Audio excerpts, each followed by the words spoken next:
السلام علیکم بینندگان عزیز و ارجمند، با توجه شما برنامه اطلاعاتی پیغام. اینک در برنامه ما تماشا کنید.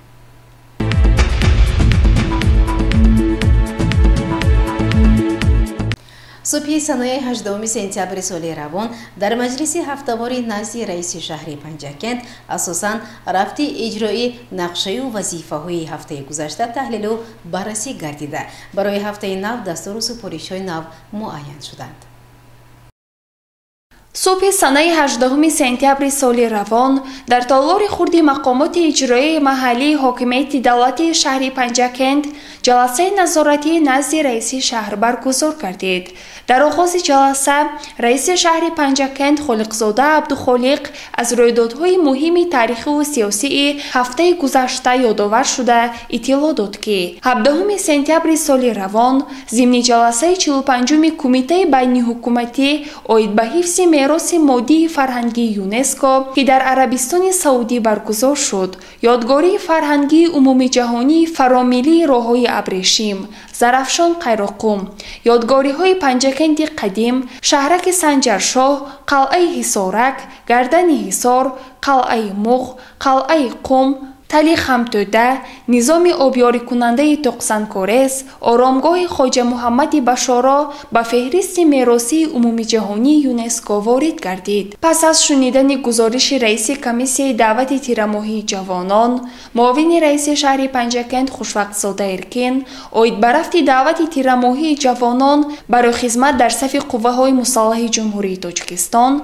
رئیس شهر پنجکند حسابات رئیسانی جماعت‌های دهات و راهبران کارخانه و مؤسسه ها را دایر به مسئله مذکور پرسیده سپارش داد. با مقصد ارج گذاشتن به خدمت گذشتگان از جمله اساسگزار ادبیات کلاسیک فارس و تاجیک استاد ابی عبدالله رودکی همساله سنه 22 سپتامبر در روز زادروز استاد شاعران در مؤسسه و تشکیلات ها، جماعت های دهات و مرکزی شهر چاره‌بینی های ادبی و فرهنگی، محفل های معرفتی گذرانیده می شود. دایر به آمادگی های جهتی در سطح بلند تجلیل نمودن روز رودکی در شهر و دهات پنجکند گزارش معاون رئیس شهر پنجکند پروینه نقیبی شنیده شد. همچنین در ادامه جلسه گزارش نماینده شعبه معارف عاید به قبول و ختم خوانندگان و گزارش سردار ناظرات انداز وابسته به اجرای نقشه انداز در جماعت‌های دهات شنیده شد و وابسته به مسائل مطرح گردیده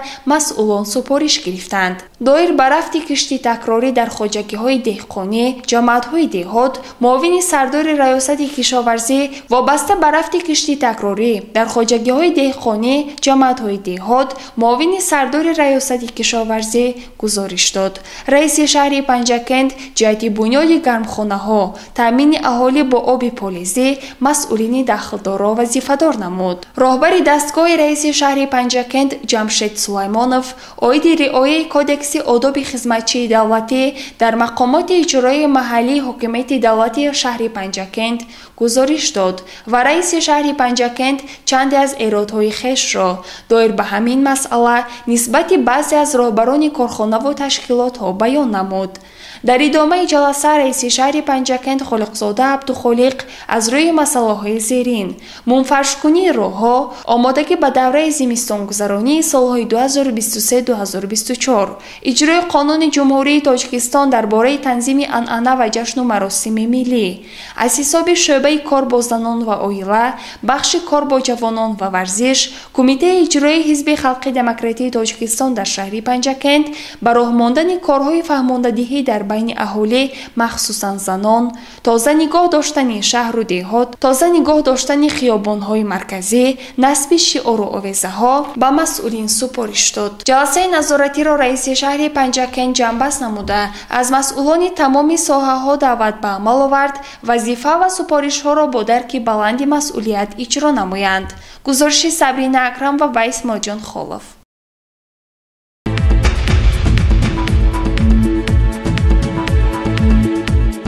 در زمینه فرمانی پرزیدنت جمهوری تاجیکستان سرفرمانده عالی قوه‌های مسلح کشور محترم امام علی رحمان با اشتراک رئیس شهر پنجکند و راهبران مسئول مشورتی کاری برگزار گردید. متوجه باشید به گزارش دیگری برنامه.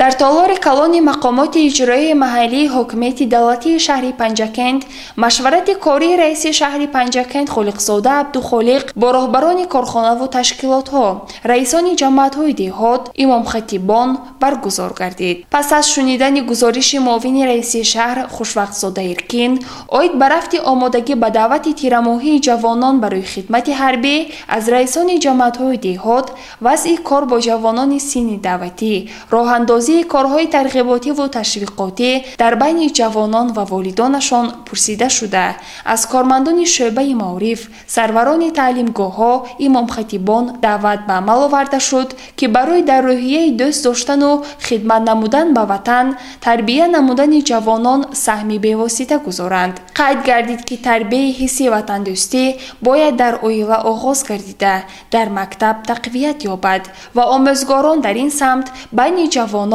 хоса ҷавонписарон пайваста кор баранд, то онҳо хидмати ҳарбиро барои худ намунаи ватандорию ҳифзи марзубуми он дониста ба он омодагӣ гиранд. дар машварат қайд гардид, ки аз ҳамин ҳоло даҳҳо нафар ҷавонони фаъол ба комиссарияти ҳарбӣ муроҷиат карданд, ки барои хидмат ба ватан дар сафҳои нерӯҳои мусаллаҳ омода ҳастанд.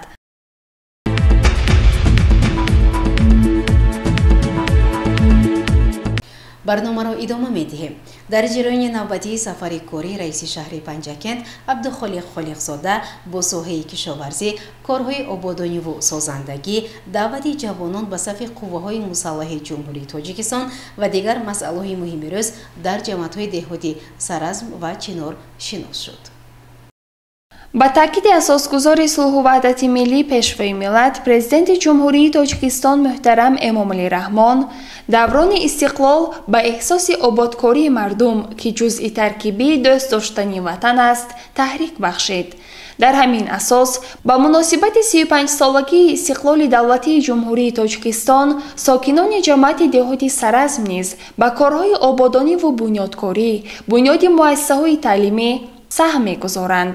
аз ҷумла давоми солҳои охир дар ҳудуди ҷамоати деҳоти Саразм бо дастгирии мақомоти иҷроии маҳаллии ҳокимияти давлатии шаҳр ва саҳмгузории сокинон 3 мактаби нав бунёд шуда, ҳоло бунёди боз 3 муассисаи таълимӣ ва синфхонаҳои иловагӣ идома дорад.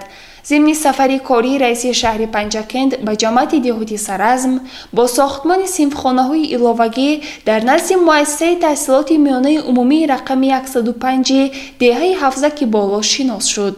ҳоло корҳои ороишӣ дар 7 синфхонаи барҳаво идома дорад ва бо анҷоми корҳо норасоии ҷой дар муассиса барҳам мехӯрад. дар суҳбат бо омӯзгорон қайд карда шуд, ки мақомоти иҷроии маҳаллии ҳокимияти давлатии шаҳри Панҷакент таъмини ин синфхонаҳоро бо мизу курсӣ ба ӯҳда мегирад. дар даромадгоҳи ҷамоати деҳоти Саразм бошад, соҳибкор Қурбонбой Солиҳов нуқтаи сӯзишворӣ ва хизматрасонии техникӣ бунёд кардааст. бо дастури мақомоти иҷроии маҳаллии ҳокимияти давлатии шаҳр намо ва атрофи он навсозӣ карда шуд. ҳангоми боздид ба соҳибкор тавсия дода шуд, ки ҳудуди шафати онро низ бо тарҳи нав ободу зебо намояд. ҳамчунин ҳангоми боздид ба роҳбарияти ҷамоати деҳот фаъолон дастур дода шуд, ки барои ба тартиб даровардани кӯчаҳо, деҳаҳо сокинонро сафарбар намоянд.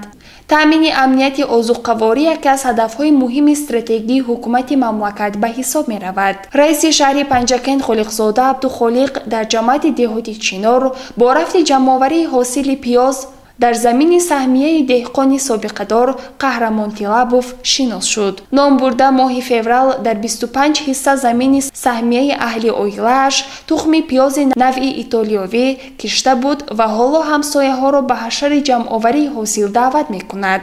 ҳосили он аз 15 тонна бештар пешбинӣ шудааст. соли гузашта аз ин замин ҳосили фаровони картошкаи барвақти рӯёнида баъди ҷамъоварии он сабзавот кишта буд.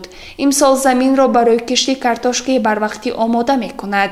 Бо ин мақсад ба миқдори зарурӣ нурии маҳаллӣ низ захира намудааст. Чунин муносибат ба замин дар хоҷагии ёрирасони бахши ҳифзи муҳити зист дар ҳудуди ҷамъияти деҳотӣ Саразм, ки онҷо чун кишти дуюм картошка шинонидаанд ва хоҷагиҳои деҳқонии ба номи Нишонов, Ҳаёти Нав ва Камар ҳангоми боздид ба мушоҳида нарасид.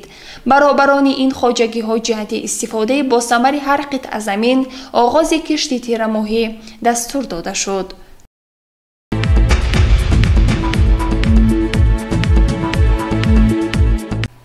мутобиқи нақшаи корӣ рӯзи шанбаи ҳафтаи гузашта рӯзи қабули шаҳрвандон баргузор шуда барои баррасии муроҷиати шаҳрвандон шахсони масъул вазифадор шуданд.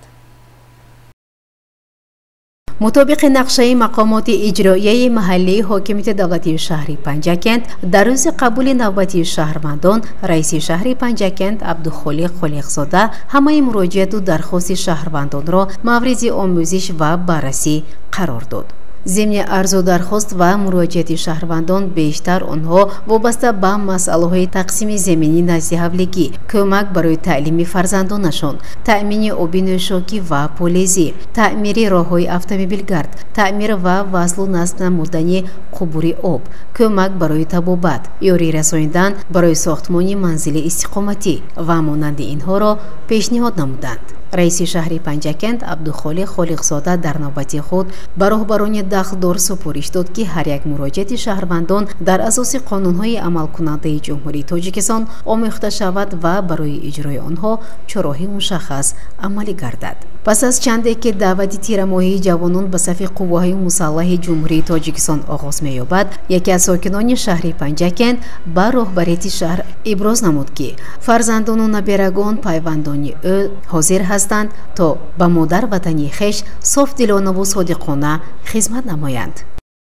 ду невари мурӯз сафи артиши миллӣ ва тайёр лаби чашмаба досифи ҳарбӣ мехонад. мақомоти иҷроия ҳокимияти давлатия шумо ҷамоата дастгирӣ мекунам гӯед мана пага фардо 1 октябр ба сафи артиши миллӣ ба тайёр бо ҳаракат мекунам кишоба ки бо яктиқдамода бо бачаҳо бо байкунам гӯед. ёдрас мешавем, ки ҳар ҳафта рӯзи шанбе дар толори мақомоти иҷроияи маҳаллии ҳокимияти давлатии шаҳри Панҷакент қабули шаҳрвандон доир мегардад ва ҳар нафар метавонад арзу дархост ва муроҷиати хешро ирсол намуда бошад.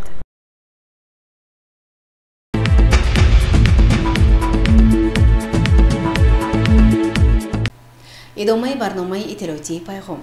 дар шаҳри босонияи Панҷакент нахустин коргоҳи пойафзолдӯзӣ бунёд мешавад. ҳамчунин ба муносибати 35-мин солгарди истиқлолияти давлатии ҷумҳурии Тоҷикистон бунёди иншооти таъиноташ гуногун дар назар дошта шудааст. идомаи ин мавзӯъ дар гузориши ҳамкорони мо. дар доираи сиёсати ободкорию созандагӣ ки бо роҳнамоии пешрои муаззами миллат амалӣ мешавад, дар шаҳри Панҷакент ба истиқболи 35-мин солгарди истиқлоли давлатии ҷумҳурии Тоҷикистон бунёди иншооти гуногун вусъат меёбад ва рафти ин корҳо зери назорати мақомоти иҷроияи маҳаллии ҳокимияти давлатии шаҳри Панҷакент қарор дорад. раиси шаҳри Панҷакент Холиқзода Абдухолиқ ҳангоми боздид аз сохтмони иншоотҳо бо рафти бунёди нахустин корхонаи истеҳсоли пойафзол дар шаҳр, ки дар шафати роҳи хиёбони Рӯдаки воқеъ аст, шинос шуд. тавре соҳибкор Азамат Шамсиев иттилоъ дод. дар коргоҳ бо ба истифода додани коргоҳи мазкур то 15 нафар соҳиби ҷойи кори нав мегарданд. дар паҳлӯи он дар 3 бинои баландошонаи истиқоматӣ бо марказҳои тиҷорату хизматрасонӣ, ҳамчунин раиси шаҳри Панҷакент Холиқзода Абдухолиқ бо фаъолияти коргоҳи истеҳсоли қумми бинокории соҳибкор Ҳотамҷон Зиёев шинос гардида, ба ӯ барои саҳмгузорӣ дар таъмини ширкатҳои сохтмонӣ бо ин масолиҳи зарурӣ изҳори сипос намуд. ҳамарӯза аз ин ҷо ширкатҳои бинокории шаҳр ва шаҳрвандон қуму шағал мегиранд ва ба ин васила корҳои бунёдкорию ободонӣ вусъат меёбад. ин ширкати истеҳсолӣ бо истифода аз таҷҳизоти ҳозиразамон бо фармоиши мизоҷон навъҳои гуногуни қуму шағал истеҳсол менамояд ва бинокорон ба сифати он баҳои баланд медиҳанд.